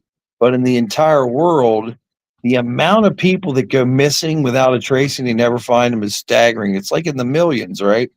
Mm-hmm. What if they're farming us? And when you see UFOs and stuff, they come down and abduct a person here, abduct a person there. That's have farms somewhere where they produce people and stuff like that, and they have a preference for eating a certain person at a certain age and stuff like that. Oh my gosh, dude, Solar. I remote viewed this. I had this one target. I've talked about it on BurnEye show a few times, but when I entered into it, it was this lab, right? And this being slowly turned around. It was this type of alien, and he turned around. He knew the second I was in there, and then I got flushed with like my hair standing in the back, like when you something like a gun gets pulled out, or there's a gunshot, or something traumatic, and you get that like rush of adrenaline, and you get that fight or flight, like yes, yeah, so it's called overload dump. I had that feeling, but it took me a while to get into this. So I had thought in my head, I'm not fucking leaving. Like, I'm not leaving. And it said something telepathically back to me, and I'm like, oh shit, it heard me. Like it definitely knows I'm in here. I knew that it knew I entered it. But anyway, so it was very interesting because right near him, so everything's like pristine in this lab, right? And it's underground. And basically there's this guy hunched over, and there's tubes coming out. I couldn't see his face, and it bothered me. I'm like, who is this guy? But so they had blood in an IV like coming. He was being drained like on each arm. The blood was coming out, and then they had this, and it showed vats. There was 3 vats, or it was 2 or 3 vats next to him of like the same person. Like it was like that, like cloning vats. And I was like, why this person? I was like, and then it was like, this person is connected to many and very powerful. So it's like, wait, so they just keep duplicating him to drain his blood? Like, what the hell's going on in here? And then it showed me this advanced thing of how they spin it. It was like very advanced technology of how they spin the blood. And I sketched all of it out, and I was like, damn, it really comes back to like specific DNA. And that's what always brought me to, the 401 gram of DNA is 455 exabytes. Like, there's so much in the blood. There's so much in the DNA that we're not even, like informed on. And so that of what you're discussing is like, for that to be farmed and utilize, like, I don't think that's so crazy, Dan. Yeah, and also if you think about it, if we're their food source, they certainly don't want us killing each other with nuclear bombs. There's just a lot of stuff going on right now. After the Nimitz thing happened with me, I'm like, man, oh my God, the whole time they've been interterrestrials, not extraterrestrials. Yes. They're Yes. coming I from the always say water. they're beneath us, like Yeah. beneath us. And if no one even realizes what this for sure knows what this construct is, because there's people that will sign up for flat earth or round earth, but they'll also sign up for simulation. So it's like, wait a second, if this is a program, bro, you know what I mean? Like, it could be like something else as well. Yeah, and that would be we're like their interchangeable. cattle. We're like their cattle. You know what I mean? And hell, I know what I wanted to tell you. Cattle mutilations, right? Mm-hmm. Not all cattle mutilations can be explained, and I don't care what anybody says. Now, check this out. All right. So, cattle are the best way to study from humans what's in the earth, what's going on, what are they eating, what diseases are they getting. And I forget why that is, but they study cattle. And I was like, wow, man, I think aliens study cattle. You know what I mean? Because I heard a very interesting term to throw this out. Sorry for interrupting. It just comes to me, no, and then that's I'll fine. blow past it. But I just Mhm. want to get out. Is Mhm. that cows are used a lot to the way their tissue is and everything taken and used to like store a clone, like for that skin tissue and the things to. Oh, interesting. Yes, I thought that's very interesting. Well, think about it in this way. What I brought to you, we eat beef. Well, unless you're vegetarian, but cows are vegetarians. So I believe there's several things going on. I believe that whatever these things are that are in the ocean, there's some kind of problem in the ocean that NOAA or the Navy's not telling us about, possibly, that could cause the death of the planet. For instance, if we lose plankton, we all die. That's a fact. There's no coming back from that, right? Mm-hmm. What if there's a serious problem that we know about that we won't explain, and these Tic Tacs are probes that they send up to take samples or to inject something into the water? There's probably not ETs on the inside of these Tic Tacs, but I believe they come from either the inner Earth or way down in the ocean. And they can have mansions all over the place down there in the bottom of the ocean. Well, that's what I heard. Is like the Greys, like they're basically like drones. Like they don't want to go to surface Earth. Like that's why Dan even talked about like it looked like it pooped its pants. Like, and they're stupid and they walk slow. It's like utilizing them as like the way we would utilize robots in 6 years or whatever. And like you go handle this. We don't want to go up there and hear all those horrible thoughts. With the way AI is going, and I can't believe how amazing these robots are starting to look. I just can't believe it. It's like they get better and better, man, every like month, right? Did you see the one of the robot like screwing up the guy's kitchen and making like running into the mirror? No, I didn't see that one. Mess. I did not see that one. Or something, and it's like you have to give the manufacturer permission for a human to take over at any time, and like you have to supposedly train it. It's absolutely horrible. I got a picture up right here of what I swear is a reptile head, teeth, mouth, eyes, nose, and I'm looking at it. It's a cave on top of a mountain that we found close by. That I think there's reptiles possibly in this. But like cave. Marco Polo said, he said they would return. They would come up from the cave. Scare the heck out of the dog. Interesting. Very interesting. Right?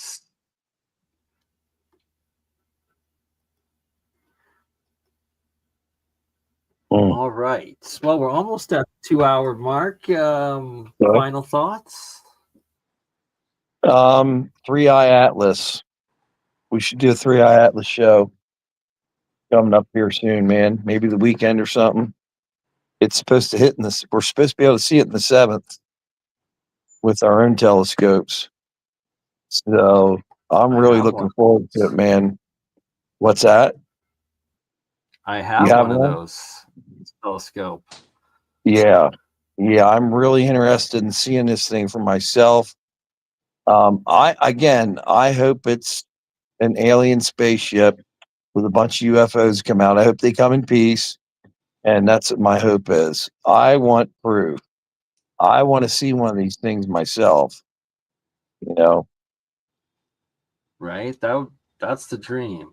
And I want to see Bigfoot too. Nice. I want to see Bigfoot. I want to actually see him right in front of me. You know what I mean? Because I absolutely believe in Bigfoot. It was terrifying. But maybe it was go. I don't know.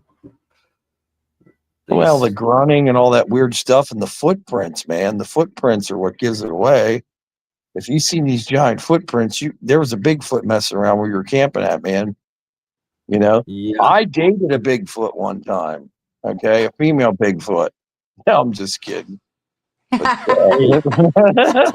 you live in Alaska, right? What's that?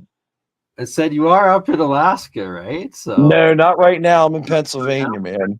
Oh, okay. Well, then you're definitely coming out to Cali. That makes more sense. I was like, holy shit, you're riding down on your bike right now? Okay. No. They spotted a Bigfoot near my house with a black and white flannel shirt on, and then they found out it was me. So that's the only Bigfoot incident I've had. Walking through my own neighborhood, someone called and said there's a Sasquatch with a flannel shirt on. Man, I'm serious. That really happened. So that's the closest Sasquatch sighting I've had myself. What about you there, Julia? I've never encountered Bigfoot. You live in California, girl. You need to go up in the hiking areas. You'll see it. People see them all over the place in California. It's crazy. Wait, so they take two trees and make like an X? That I thought to be significant. Oh yes. Not only do they make an X out of it, they'll take a tree that's like, I don't know, that would weigh thousands of pounds, right? A human can't do this, on the side of a mountain, and they'll flip it over so the roots are sticking straight up at the top. And then the other part of the top of the tree is like 4 or 5 feet down in the damn ground. I've actually seen do that. Yeah, well, little jokesters, little pranksters.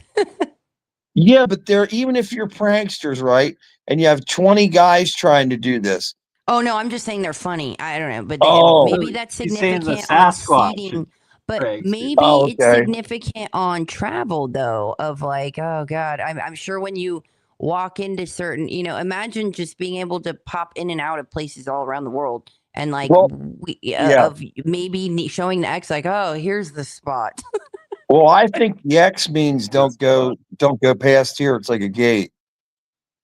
Don't come into our area. I know. Is it a communication for other people, like a warning, or is it a marking? But I'd love to know what that truly is for. Well, think about how pissed that Bigfoot was when he picked that tree out of the ground and then stuck it upside down. He sure as hell wasn't putting that there to say, hey, come on up here. You know what I mean? That's a good point. Right? I love how he thinks. It's a good point. Here's what I think went through his head. I think he was like, there's damn humans. I got the shits of them lighting fires down there, stealing our berries, all this stuff. So he gets all pissed off because he doesn't have a cell phone or nothing to keep up on the Kardashians. So he rips the tree out in anger and stuffs it upside down. It's like, guess this will keep them bastards out of here. That's where I'm at with it. All right, I'm sorry I gotta cut it off, but I gotta end it just so we get the AI clip feature, so we could spam ourselves all over the internet. But feel free to stay around for a minute afterwards to talk if you guys want. Yeah. All right, man. That was a good show. Absolutely, we will do it again. You crazy mother. Yeah. It's just BurnEye. Hey, BurnEye, just like last week, huh? Weekend at Bernie's.